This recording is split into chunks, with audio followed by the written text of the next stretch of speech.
Look, Sharon Horne-Ellstrom here, and we are going to talk about one of the best kept secrets in supersizing and growing our business. One of the best kept secrets in creating the life that we want. And it is to count your blessings. Our idiom, our expression for supersize your business today is to count your blessings. How do you count your blessings, and what does that have to do with growing and building and creating the business that you want here on planet Earth? Well, it has a lot to do with it. This is one of those idioms and expressions that actually goes back to the Bible, and who really knows when. There's some anecdotal evidence that seems to, I guess, prove that it has Jewish origin. There was an old ancient tradition where Jewish people would go around and they would try to get 100 blessings throughout their day. And so to keep track of where they were at with respect to that goal, they would count their blessings throughout the day. So what does it mean to count your blessings? It means to make a special effort to appreciate, be grateful for, be thankful for, pay attention to, at least acknowledge the good things that happen in our life. And that includes the good things that happen in our business. During times like this last, year and a half, 2 years, with the pandemic and all the craziness politically, at least here in the United States, and all of the stuff that's just been going on, sometimes it's easy to focus on the things that aren't right, that aren't working in our business, versus the things that are. And of course, the things that aren't working, the problems, are what get our attention. But we want to flip to solving those problems as quickly as possible in order to keep moving forward, moving toward the things that we want. And we do that by paying attention to what is working, paying attention to our strengths, building on our strengths.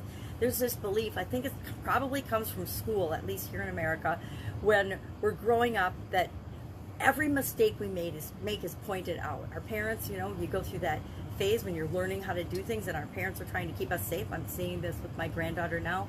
No, no, no, no. And you hear no so many times that you focus on the things that aren't right, the things that aren't working, the things that are wrong with our lives. And we need to actually flip that switch and do just the opposite. We need to focus on what is good in our life, what is working. Today is actually the anniversary of my sudden cardiac arrest. I call it my death day, which drives certain members of my family nuts, and there's other members of my family that appreciate it and celebrate it with me. But most people, we all celebrate our birthday, the day we're born. And I personally, I'm okay on my birthday, but I really pay attention to, and I'm very grateful for, this day in 2010. In 2010, September 7th, it was actually a Tuesday, I had a sudden cardiac arrest and passed away. Now, obviously it didn't stick. I happened to have gone down in a place where the bartender knew CPR. Now, I wasn't hanging out in a bar, but that's a story for another day. And there was an EMT having dinner for his anniversary across the street when the call went out that I was in distress, the 911 call. So he ran across the street and helped to resuscitate me as well. And everything just fell into place to make sure that I didn't stay dead. Now, I was in a coma for a while, and that is another story for another day, but obviously have made a full recovery, and it gave me pause to change absolutely everything in my life. And one of those things was to, instead of focusing on and paying attention to everything that was wrong, everything that wasn't going right, everything that wasn't perfect, was to actually pay attention to and focus on the things that are good and great. Because in all of our lives, there's always things to be grateful for. If we're breathing, that's a thing to be grateful for. If we woke up this morning, that is a thing to be grateful for. If we have coffee, caramel coffee, in a cute puppy dog mug, that's something to be grateful for. If we have friends and family and people around us. But you decide what success and what you want to be grateful for. My question for you today is, do you have some sort of gratitude practice? I used to keep a gratitude journal. For years and years, I kept a gratitude journal.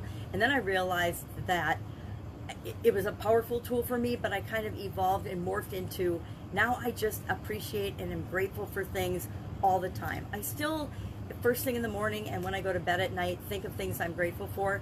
But I also, throughout the day now, just automatically look for beautiful things, look for things that make me smile, look for things that I'm grateful for, look for people and experiences that are positive and make me feel good, and focus on them versus the ones that aren't working, the things that aren't working. So do you have some kind of a way to consciously acknowledge the good things that are happening in your business. Even during COVID-19, there were a lot of good things that happened in my business. And it would be easy to focus on the things that didn't work anymore or that were broken and just stay there and you know, kind of be a victim like millions and millions of other people. Or we can look at, well, okay, that doesn't work anymore. So what else is possible? What could work to continue to move forward toward our goals and objectives of growing and supersizing our business in a time when other businesses are freezing, other business owners are paralyzed and not knowing what to do. It actually gives us a competitive advantage when we know that we can keep moving no matter what's going on around us. So I looked up a bunch of proverbs that have something to do with gratitude, because I think gratitude is important, and found a quick list of 8. Now some of these, of course, we've covered in the Supersize Your Business idioms, since we've done well over 1,000 now, and there's been repeats intentionally when I do a theme. Sometimes, you know, some of the biggest challenges, or the biggest idioms with respect to that particular theme are something that we've covered before. So I'm not going to leave it out and just say, oh, we've covered that before, because chances are you haven't heard it before. Not very many people have listened to 1,000 idioms from me. So of course, count your blessings is at the top of that list. Gratitude, and there's some I've never even heard of. So I will probably down the road do a themed gratitude idiom thing, and how do we tie that into our business? Because believe it or not, it does work. I need a magnifying glass so I can pop these off quickly, and then we'll talk about what we want to do to incorporate this into our business right now if you're not doing it already. Gratitude is the sign of a noble soul. He that is hard to please may get nothing in the end. There's a cautionary tale. It's the little things that count. Love that one. Don't look a gift horse in the mouth. Definitely covered that one at least once, maybe twice before. Never take anything for granted. Really good one, because guess what? Today, we're here, and we're awake, and we're trucking along, but in the blink of an eye, we could be gone. I learned that on this exact day. Thanks cost nothing. Being thankful and grateful doesn't cost us anything. Boy, that's something to think about and ponder today. And then finally, the grass is always greener on the other side of the road.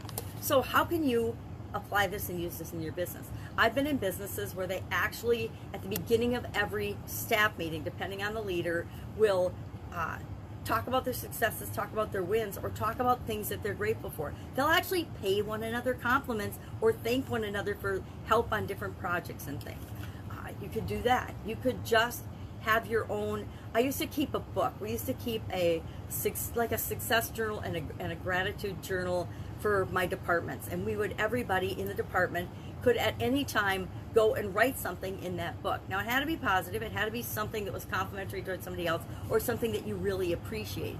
But so many places that I've worked in, and I've used it too, have a running book of what's going on in the department, what's going on with the team. And this was just kind of a takeoff on that, to focus on really things that we are grateful for and things that we appreciate. So get creative around this. Share in the comments below, how do you count your blessings, so that we can learn from one another. That's it. Go out, have an absolutely awesome day. It's also my niece's birthday today, so we're going to have a little birthday celebration. I noticed that there's a present on the table for me, which makes me very delighted and happy that I'm not the only one that celebrates my death day. Go out and make an amazing day, and I'll of course see you tomorrow with another interesting idiom. What does it mean? Where does it come from? And how might you use it in your business, and maybe even in your life today? Have a great day.